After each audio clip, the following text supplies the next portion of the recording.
Hello বন্ধুরা, আমরা এখন অবস্থান করছি বাংলাদেশের দ্বিতীয় বৃহত্তম সমুদ্র সৈকত কুয়াকাটাতে। আমরা কুষ্টিয়া থেকে বাস যোগে পিকনিকে কুয়াকাটাতে এসেছি।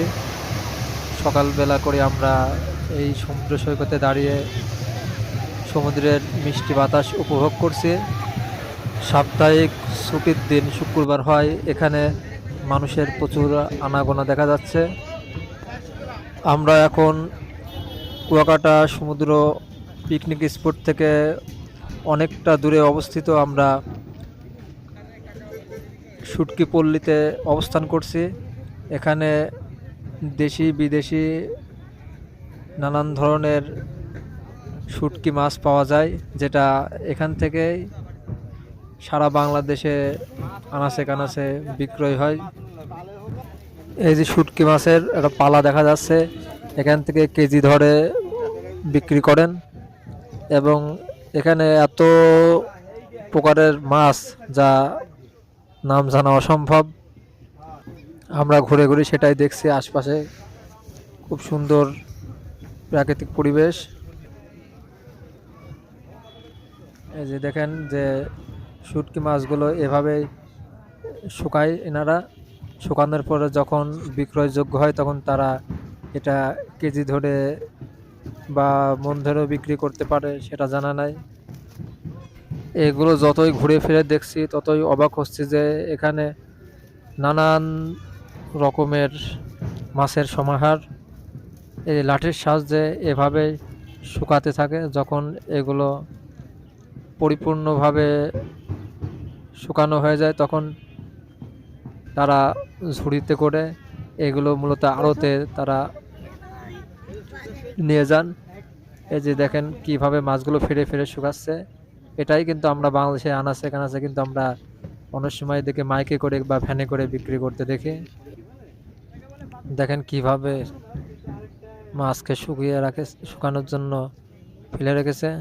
এখানে এত পরিমাণ মাছের সমাহার তো দেখে মনে হচ্ছে যে এক বস্তা ধরে মাছ কিনে নিয়ে যায়, কিন্তু এক বস্তা মাছ কেনার মতন টাকা আপাতত আমার কাছে নাই। তো এভাবেই যতটুকু পারি ততটুকু কিনে নিই।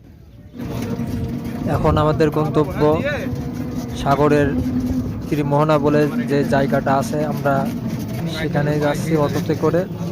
অনেকেই জায়গাটিকে ঝাউবন বা লাল কাঁকড়ার বনও বলে থাকে। আমরা অটোতে করে সেখানে যাচ্ছি, একদম সমুদ্রের তীর কূলবর্তী কিনারা ঘেঁষে। সাথে অনেক ভাঙাচোরা গাছ দেখা যাচ্ছে। এগুলো হয়তো যখন সাগরে প্রচুর ঢেউ আসে সেই ঢেউ হয়তো ভেঙে যায়। তো চারিদিকে এত সুন্দর প্রাকৃতিক পরিবেশ বা সৌন্দর্য যা ভাষায় প্রকাশ করা যাবে না। আমরা অবশেষে সেই ত্রিমোহনায় চলে এসেছি। আমরা এখন যাচ্ছি যে ঝাউবনের দিকে। দেখেন এখানে প্রচুর মানুষের সমাগম ঘটে থাকে। আমরা সেই গহীন বন বা ঝাউবনের দিকে যাচ্ছি। তো দেখা যাক আমরা বনের মধ্যে কি দেখতে পাই। ধরতে পারিস? এই যে একটি ছেলে দেখছি যে লাল কাঁকড়া ধরে নিয়ে এসেছে, সেই কাঁকড়াটা আমাদের দেখাচ্ছেন। জীবনে প্রথমবার লাল কাঁকড়া দেখলাম, দেখতে কেমন। এখন আমরা ছোট ছোট পায়ে বনের ভিতরে প্রবেশ করছি। গাছগুলো খুবই সুন্দর এবং প্রচুর গহীন। দেখি এর ভেতরে আরো মানুষ আছে কিনা। দেখতে সুন্দরই লাগছে। দেখি আমরা কোথায় যেতে পারি।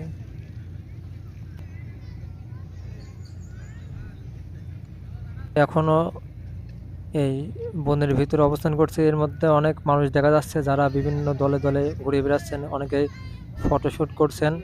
মূলত এই ত্রিমোহনী যে জায়গাটা, এটাকে নদীর মাথা এবং সাগরের অবস্থান করেছে, সেজন্য এটাকে ত্রিমোহনী বলে। এখানে প্রচুর মানুষের আনাগোনা দেখা যাচ্ছে এবং ওপারে যে গাছগুলো দেখা যাচ্ছে ওটাকে সুন্দরবন বলে। ওটা সম্ভবত বরগুনা জেলার একটি অংশ। দেখেন কত মানুষের সমাগম এখানে।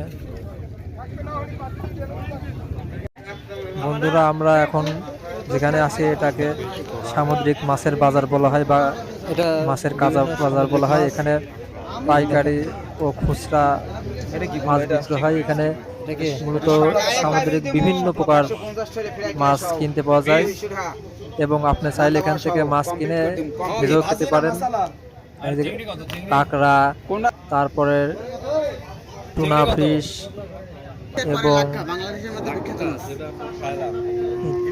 চিংড়ি মাছ, তাছাড়াও অক্টোপাস সহ নানান ধরনের মাছ এখানে দেখতে পাওয়া যায়। এটা দেখছেন, এটা হলো অক্টোপাস। আর এই যে দেখেন চিংড়ি, এটাকে কি চিংড়ি বলে সেটা জানি না। তো আপনি চাইলে আপনি এখান থেকে কিনেও নিয়ে বাসায় নিয়ে যেতে পারেন এবং এখানে হোটেল আছে, হোটেল থেকে আপনি ভাজি করেও খেতে পারেন। তো আমরাও ঠিক এখানে টুনা ফিশ এবং কাঁকড়া ভাজি খেয়েছিলাম। ভালোই ছিল, জীবনে প্রথমবারের মতন কাঁকড়া ভাজি খাওয়া এবং টুনা ফিশ খাওয়া।